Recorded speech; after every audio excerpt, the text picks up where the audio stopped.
My name is Pat McHugh. I'm the automotive technology instructor at Bothell High School.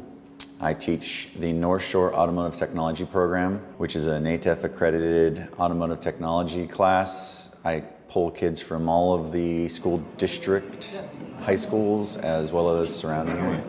I've always loved cars. I'd have to say that I found cars as a vocation by following my brother's footsteps.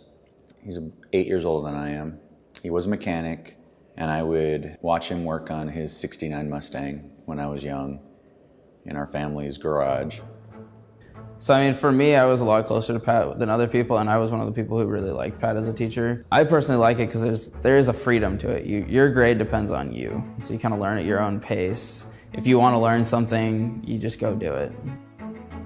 But I like the fact that if you go to him and you talk to him about your grade, he will help you to get that up. He treats you as he would treat an employee, and so he really prepares you for going and working in a shop in that way. When it comes down to the learning part of it, he's someone very easily approachable when you have a question about something. He's not gonna be like, that's a dumb question, why would you ask that? He's like, oh, well, let me tell you. He doesn't even for a second look at you like, what are you, crazy? How long have you been doing cars for? I liked how he would first kind of go over what you're supposed to do, like everything. Like he'd give a full plan of what you're supposed to be doing. And then he'd kind of let you go off by yourself and try it, see if you can do it. But then if you mess up, then you can ask him, and then he'll come over right away and he'll help you out. If you work hard and you ask lots of questions and you just keep up on being intentional about your learning, then he puts that right back, if not more. So, I mean, he also said that you'll come out of this class knowing a lot more than you think you do. And that's so true. When I look at stuff on your cars, I was like, oh, I didn't know that. I didn't know that I knew that. Like, you just kind of pick stuff up even though you're not really conscious of that you're picking it up.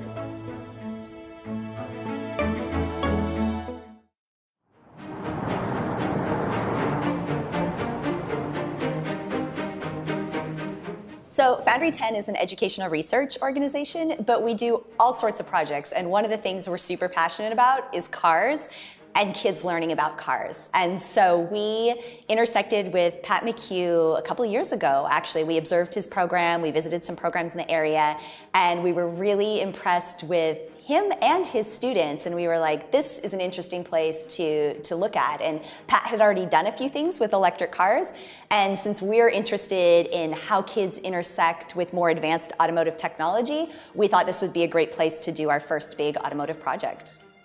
So our work at foundry10 is really grounded in what students say. So when we talked with Pat about a project, we wanted to make sure that it was something that students were actually interested in. And so when she said, we'll come up with a proposal and we'll consider what we can do to support that, we put it to the kids at that point.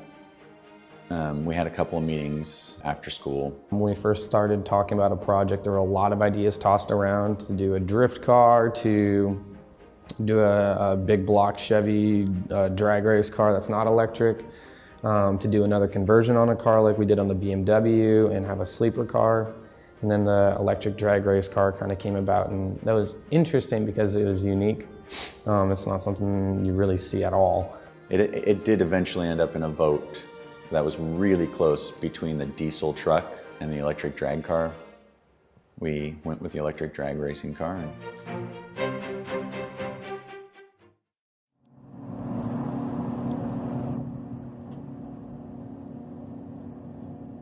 You guys are welcome to, as soon as the cover comes off, to come and poke around, do what you need to do. Take a side of it. Yeah, you can sit in it. If you can climb in and out, I'm telling you, me, it took a little help to get back out. I got in it, but it took a little help to get back out. So, right on. So it's been a long wait. Let's make it happen.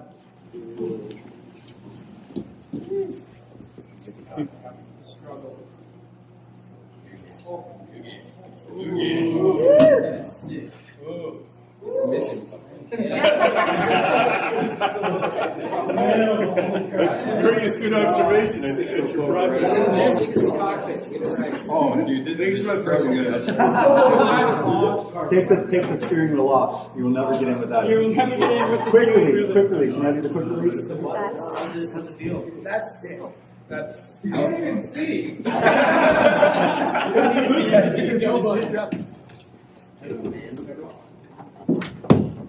getting better at it now. He is. Always wanted to drive a race car. Oh, it was crazy. I remember I was the first guy to sit in our class, and I mean, I'm not really a fan of the body style on the car, but I think that most pro stock cars look a little bit goofy because they try to look like a muscle car. Like ours is a Grand Am, and I've seen Mustangs and I've seen Camaros, and they all look a little bit off because they're way too long for an actual street car. They usually have more aerodynamic features on it, and so they just look a little bit goofy. The colors are going to be hard to get used to. We got to get new stickers. They're like color clashing. Yeah. First thing, We need to repaint. No. It was a little rougher than it seemed in the pictures. The paint was a little rougher, the body of the car was a little more beat up. I remember the rear bumper just had big holes in it. It was a blown block Hemi car that ran under 6 seconds. And after seeing it, I just really realized that there was a lot of body work that needed to be done to this car to make it nice enough to be what we wanted it to be.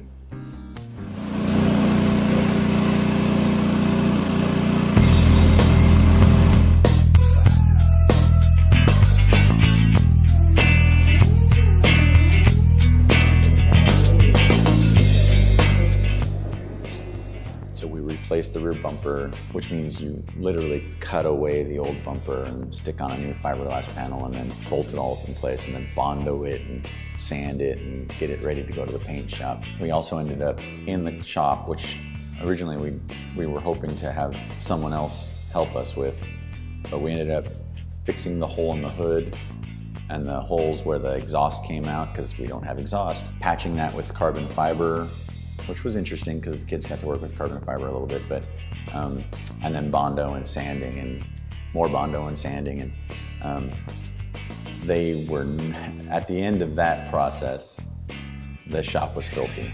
There was sanding dust everywhere. The kids were really tired of sanding. That was a hard process. So the enthusiasm had waned a little at the end of that process.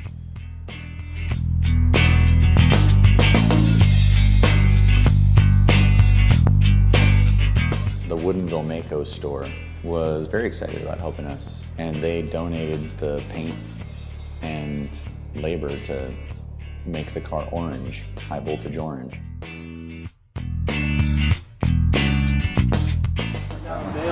That's kind of the one I like too. It's a little bit, I don't know, what about that one? I think it might actually be brighter than this one. What do you think? I think this one's a bit brighter.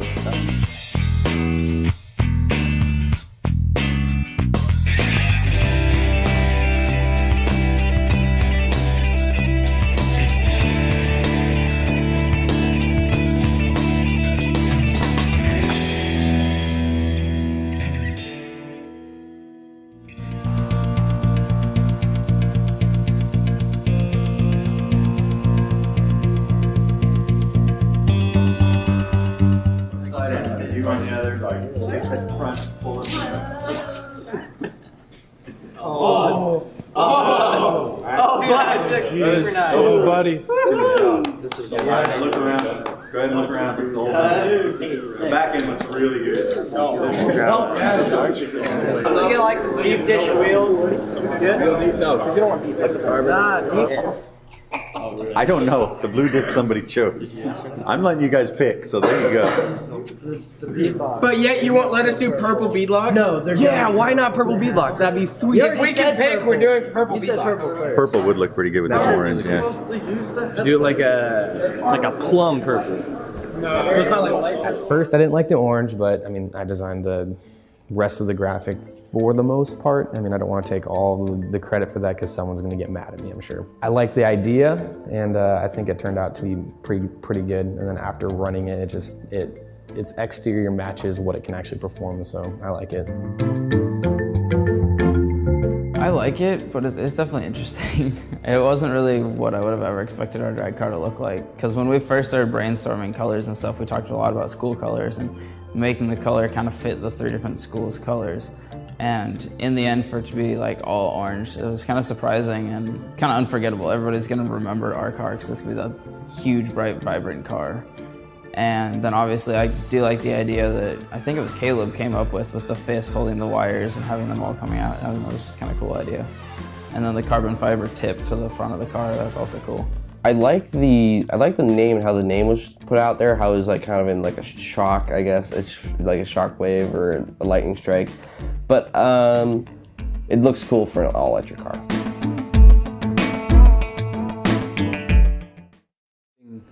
When you're doing something new for the first time especially, it takes longer than you expect because you have to design. It's not a matter of just buying the parts and then putting them in because there was a kit. No, there's no kit.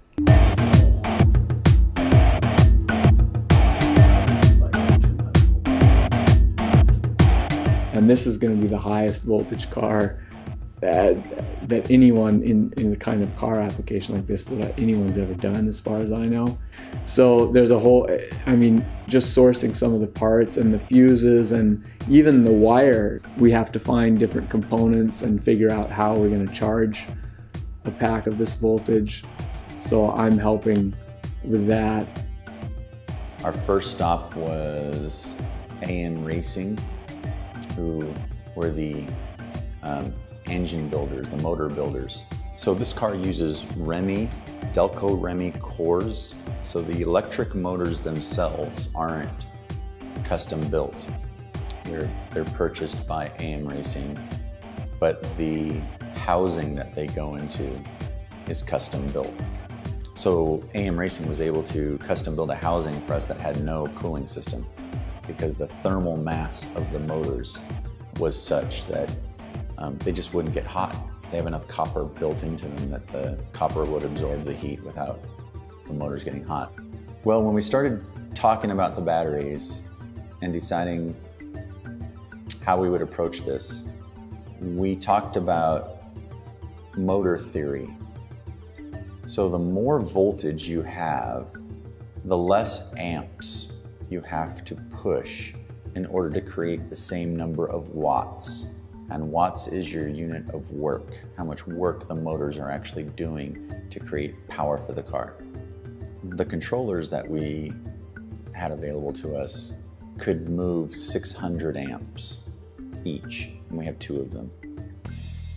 John Metrick from Lone Star Batteries flew in from Texas and had a meeting with us and talked with the kids about the batteries and the safety aspect of building such a high voltage pack and how to configure it. We actually built the battery pack ourselves, the students and I. Our battery system consists of 4 individual boxes of batteries. Each box is 192 cells. Each box is 200 volts, approximately. It's 48 cells in series and 4 sets of 48 cells in parallel. We wanted to be able to hook all of those batteries up in series to get to 800 volts. But we also wanted to be able to disconnect those boxes from each other for testing and sometimes charging and storage. But again, finding them, sourcing them, getting them shipped in, months. It took months to get.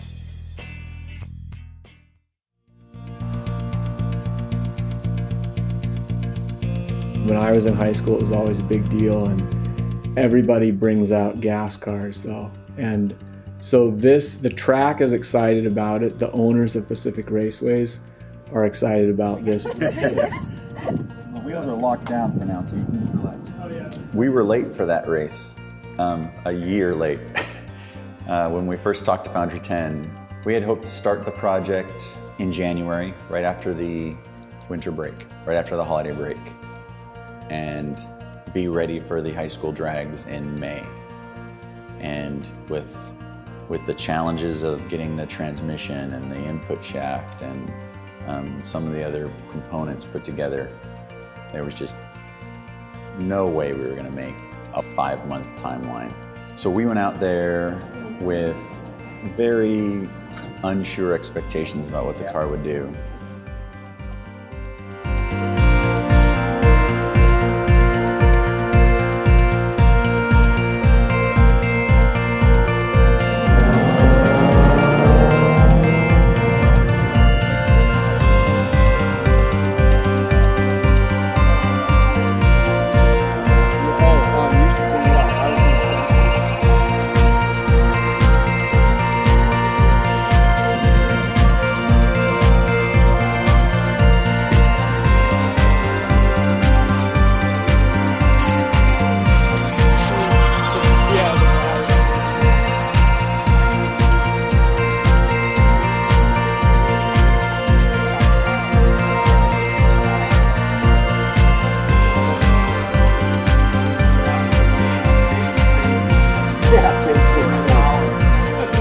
The owner of the track actually let us in a little early before everybody else was allowed in for the high school drags.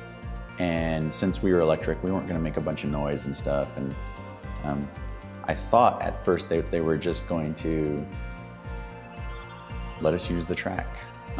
But they were excited about the electric car. They went out there and they turned on the light system, they turned on the timing system, and you know, they were excited to see what the car would do too. So weird, there's no noise.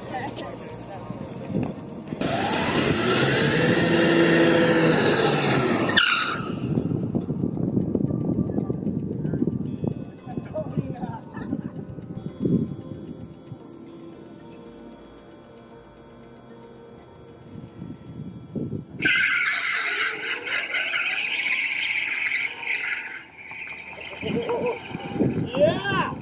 Yeah! That's how it's supposed to work! Woo! 40%! 1208! Yeah! Yeah! So the cool thing about the technology that we chose is we can just dial in a percentage of available power, basically, where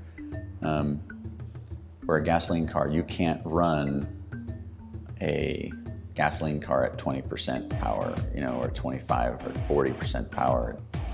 So we went back to the pits and we went up to 58% power.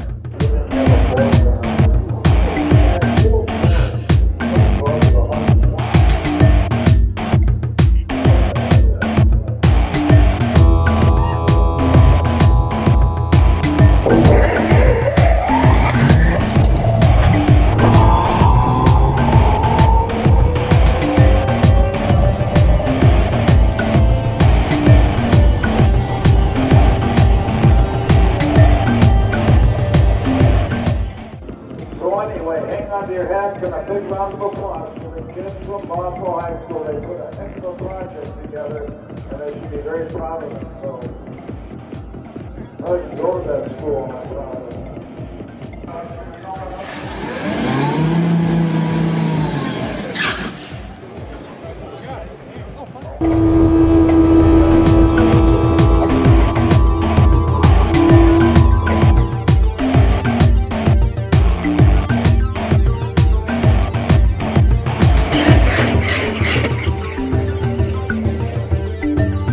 Straight or dead, this might be good.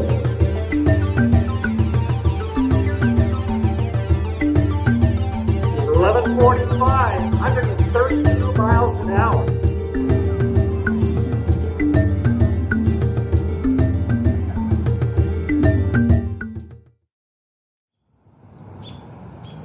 part of our goal with the project was to get out there and talk with the students several times throughout the project, to talk with them about their learning, the challenges, is the project going the way that they had hoped?